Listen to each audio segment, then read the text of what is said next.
నమస్తే. ఇన్నాళ్ళు నన్ను సపోర్ట్ చేస్తూ, ఎంకరేజ్ చేస్తూ మీ ప్రేమని నాకు అందిస్తున్న ప్రతి ఒక్కరికి కృతజ్ఞతలు.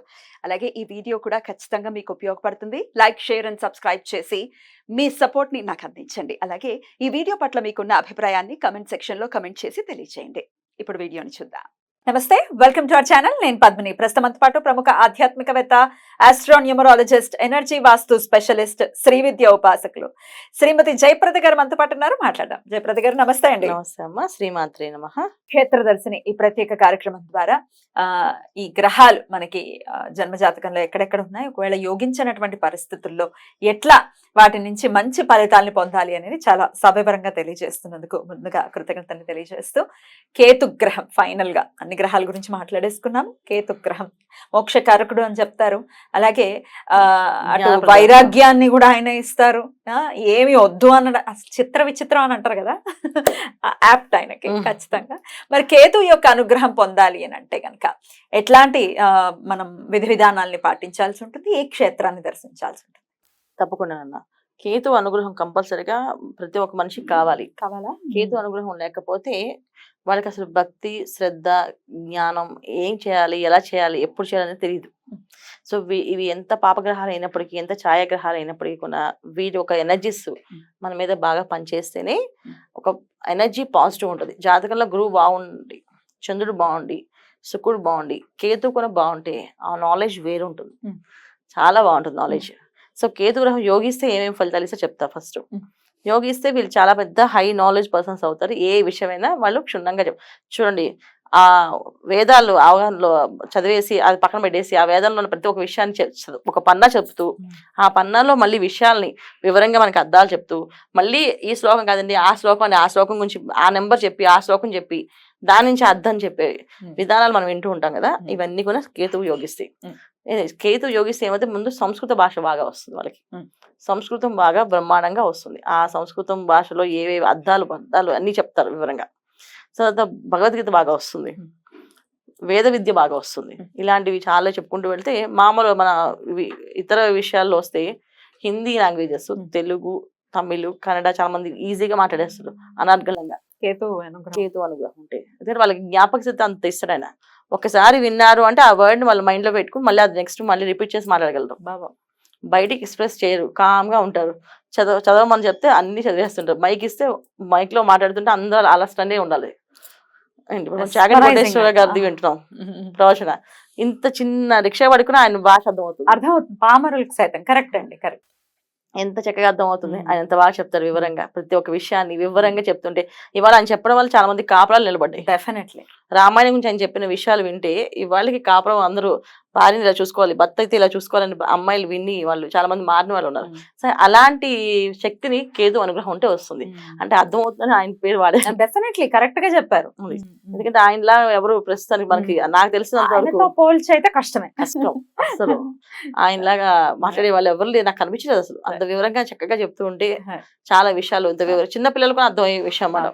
సో అందుకని అలాంటి జ్ఞానాన్ని ఆయన ఇస్తాడు బాగుంటే. సో తర్వాత ఇంకా ఏమి ఇస్తా అంటే నాలెడ్జ్ విషయంలో పక్కన పెడితే ముందు సంస్కారం బాగా ఇస్తాడు. బాగా సంస్కారవంతులుగా మాట్లాడడం, అది ఇంత పద్ధతిగా ఎందుకంటే సైలెంట్ గా. చాలా మంది చూడండి 10 మందిలో కలిస్తే ఇది మేమే చేస్తాం, ఇది మేమే చేస్తాం, ఇది మేమే చేస్తాం చెప్పుకుంటారు. వీళ్ళు అసలు మేము అసలు ఏమీ చేయలేదండి, మాది ఏమీ లేదు, పైవాడు ఇచ్చేది మాట మాత్రమే మాట్లాడాం. సచ్ బ్యూటిఫుల్ క్వాలిటీ అండి ఇది మాత్రం. చాలా కదా బ్రహ్మాండమైన క్వాలిటీ. అంటే అసలు వాళ్ళు ఎంత చేసినా సరే, కొంతమంది గుప్త సహాయాలు చేస్తుంటారు, ఆ సాయం కొంచెం చెప్పరు. అది ఒక మాట మీరు చెప్పండి, అవుతండి మనకి ఎవరండి, మనం ఎవరండి, ఆ డబ్బు మందా ఏంటి, దేవుడు నాకు ఇచ్చాడు, నేను మీకు అక్కడ ఇచ్చాను అంతే, ఇది నాకు సంబంధం లేదు, మీరు నన్ను పిలవకూడదు అని చెప్పి దాన్ని చెప్పేస్తారు. అంత వివరంగా మాట్లాడేది కేతు ఒక అనుగ్రహం ఉంటేనే.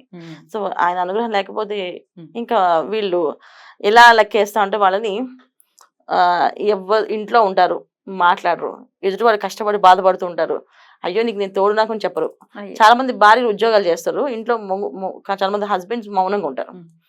వాళ్ళు కష్టపడి బాధపడి ఆఫీస్లో జరిగిందండి, జరిగిందంటే అంత విని సరే కాఫీ ఎప్పుడు ఇస్తావు అని అడుగుతారు. అంటే మైండ్ లోకి అసలు తీసుకోలేదని వీళ్ళు ఫ్రస్ట్రేషన్ తోటి మాట్లాడకుండా ఉండే వాళ్ళు ఉన్నారు. అంటే ఈ కాలం అంటే ఇవాళ అలా ఉండట్లేదు, ఎవరు డివోర్స్ చేసేసుకుంటున్నారు వద్దని చెప్పి. ఒకప్పుడు ఆ మౌనంగా ఉండడం అనేది భరించలేరు. అలాగే అమ్మాయిలైనా అంతే. సో ఏది ఇచ్చి ఆ అబ్బాయి హస్బెండ్ చాలా హ్యాపీగా నవ్వుతూ ఒక మంచి సారీ తీసుకొచ్చి ఈ సారీ నీకోసం కొన్నా అంటే సరే అక్కడ పెట్టండి అని చెప్తే వాళ్ళకి ఎంత బాధ వస్తుంది డిసప్పాయింట్ మనసులో. అయిపోతారు కదా. సో వీళ్ళ మైండ్ లో ఏంటంటే కేతు అనుగ్రహం లేకపోతే వాళ్ళు దేన్ని కూడా హ్యాపీనెస్ తీసుకోలేరు, హ్యాపీగా ఉండలేరు. అరే ఏం ప్రాబ్లం ఉన్నా నీకు అంత ఆస్తుంది డబ్బులు ఉన్నా అయినా ఎందుకు నువ్వు హ్యాపీగా నవ్వేంటో నువ్వు నవ్వుతూ చూడాలనిపిస్తా అనేవాళ్ళు ఉంటారు. సో నవ్వుకొని రాదు వాళ్ళకి, హ్యాపీగా నవ్వలేరు, హ్యాపీగా మాట్లాడలేరు, ఎవరితోటి మాట్లాడరు, ఒక మూడీగా పక్కన కూర్చుంటారు. 100 మంది చక్క చక్క చక్క చక్క మాట్లాడినా ఒక్క మాట కూడా వీళ్ళ నోట్లోంచి రాదు. అరే ఏంటి వీళ్ళు మాట్లాడలేదు, ఏం మాట్లాడారంటే ఏదో మాట్లాడితే అది ఎవరికి అర్థం అవ్వదు, ఏం మాట్లాడారు ఎందుకు మాట్లాడారు అసలు అని ఫీలింగ్ వస్తుంది. అలాంటి లక్షణాలు ఇవి. సో ఈ కేతు అనుగ్రహం లేకపోతే ఇలా జరుగుతాయి. చాలా మందికి మానసికమైన ఇబ్బందులు ఒక్కొక్కసారి చెప్పకుండానే చదువుని చెప్పకుండా సూసైడ్ చేసేసుకుంటుంటారు పిల్లలు. ఇది కూడా రీజన్ కేతు బాగాలేకపోతే. అంటే వాళ్ళు ఏమనుకుంటారో, వాళ్ళు ప్రపంచానికి ఏం చెప్పాలనుకుంటారో వాళ్ళు చెప్పరు, బయటపడరు, మనసులో ఒకటి బయటకు ఒకటి మాట్లాడతారు. సో వాళ్ళు అర్థం చేసుకోవడం, వాళ్ళని వీడు అసలు ఏం చదువుతారు అనుకోవడం అనేది కూడా కేతు అనుగ్రహం లేకపోతే జరిగేవి. సో ఇలాంటి విషయాలన్నీ కూడా కేతు యొక్క యోగాలు.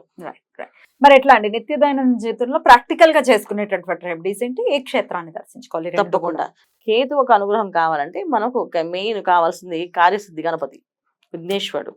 సో ఆయన అనుగ్రహం ఉంటే కేతు ఒక అనుగ్రహం కలుగుతుంది. ఇప్పుడు రాహుల్ లాగా ఎనర్జీస్ లాక్కొని ఇచ్చే తత్వం కాదు కేతుది. ఖచ్చితంగా భగవంతుడు ప్రార్థన చేస్తే ఆ ఎనర్జీస్ ఆయన ఇవ్వగలుగుతాడు.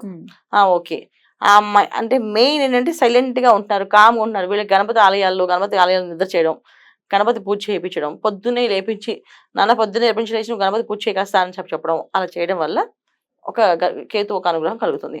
సో బాగా చెప్పాలి అంటే ఆయన వెళ్ళి గణపతి ఆయన వెళ్ళి ఈస్ట్ గోదావరి దగ్గర. సో ఆయన దగ్గర కొబ్బరికాయలు ఆనవాతి ఉంటుంది. అక్కడ కొబ్బరికాయలు కొట్టి ఆయన దగ్గర పూజ మొక్కుంటారు. 101 కొబ్బరికాయలు, 200 కొబ్బరికాయలు, 500 కొబ్బరికాయలు మొక్కుతారు. ఎందుకంటే అలా ఒక్కొక్క కొబ్బరికాయ పగిలితే వీళ్ళ మైండ్ లో ఉన్న బ్లాస్ అన్ని డౌట్లు పోతాయి. వీళ్ళ చేత 108 కొబ్బరికాయలు కొట్టించాలి తీసుకెళ్లి. కొట్టేసి వాళ్ళ మనసులో ఏవైతే ఊహలో వాళ్ళు అనుకుంటారు అంటే బయట చెప్పరు, వీళ్ళు మనసులో బోళ్ళు ఉంటాయి, బయట చెప్తే ఏమనుకుంటారు అనే ఫీలింగ్ ఉంటుంది. సో ఒక్కొక్క కొబ్బరికి కొడితే వాళ్ళ లోపల ఉన్న ఒక్కొక్క దానికి ఒక్కొక్క ఆన్సర్ వస్తుంది. సో కొట్టి నమస్కారం చేసి ఆయనకి అక్కడ నిద్ర చేయడం, ప్రదక్షిణాలు ఉంటాయి అక్కడ. అక్కడ కొన్ని గుడికి ఆనవాయితీ కొన్ని హోమం పూజ అన్ని ఉంటాయి, అవన్నీ చేయాలి. లేకపోతే కాణిపాకం గణపతి వరసిద్ధి వినాయకుడు. సో ఆయన దగ్గర దర్శనం చేసుకుని ఆయన కూడా అంతే కొబ్బరికాయలు కొట్టి ఉంది ఆయన దగ్గర. చక్కగా కొబ్బరికాయలు కొడతారు అందరూ, అది కొంచెం చేయొచ్చు. తర్వాత రెగ్యులర్ గా మన గణపతి ఆలయాలకు వెళ్ళి గణపతి దగ్గర వెళ్ళి కొబ్బరికాయ కొట్టి, వీళ్ళ చేత ఎప్పుడు కొన్నా కొబ్బరికాయ పట్టుకొని ప్రదక్షిణ చేయించి కొబ్బరికాయ కొట్టించాలి నాన్న. అప్పుడే వాళ్ళ మనసులో ఉన్న డౌట్ ఆ కొబ్బరి చిప్పతో పాటు బయటకు వచ్చేస్తుంది, దానికి ఒక ఆన్సర్ దొరుకుతుంది వాళ్ళకి. అప్పుడు వాళ్ళు బయటపడతారు. ఎవరైనా మౌనంగా ఇంట్లో ఉంటారు, ఎక్కువగా మాట్లాడట్లేదు, చేయట్లేదు, గణపతి గుడి తీసుకెళ్లి దీపారాధన, ఆవుని దీపారాధన చేయించాలి. వీళ్ళ చేత చేయించడం, కొబ్బరికాయ పట్టుకొని ప్రదక్షిణ చేయించడం, 21 ప్రదక్షిణాలు చేయించడం, కొబ్బరికాయ పగలగొట్టడం. ఇది విధానం. అద్భుతం అండి. క్షేత్రదర్శిని అనే ప్రత్యేక కార్యక్రమం అనుకోవటం, నవగ్రహాలకి సంబంధించి ఏ గ్రహానికి సంబంధించి ఎట్లాంటి పరిహారాలు చేసుకోవాలి, అలాగే క్షేత్రానికి ఉండేటటువంటి మహిమ డెఫినెట్ గా ఉంటుంది. ఆరోలోకి మనం వెళ్తే డెఫినెట్ గా మనం ఆరో క్లెన్స్ అవ్వటం అనుకోవచ్చు, మనకి పవర్ రావడం అనేది ఖచ్చితంగా జరుగుతుంది. అందుకే కొన్ని క్షేత్రాలు మరీ అద్భుతంగా విరాజిల్లుతూ ఉంటాయి. డెఫినెట్ గా ఏ క్షేత్రాలని దర్శించుకోవాలి అనేది మొత్తం అన్ని గ్రహాలకి సంబంధించి సవివరంగా తెలియజేసినందుకు బోల్డని కృతజ్ఞతలు జయప్రద గారు. Thank you. శ్రీమాత్రే నమః.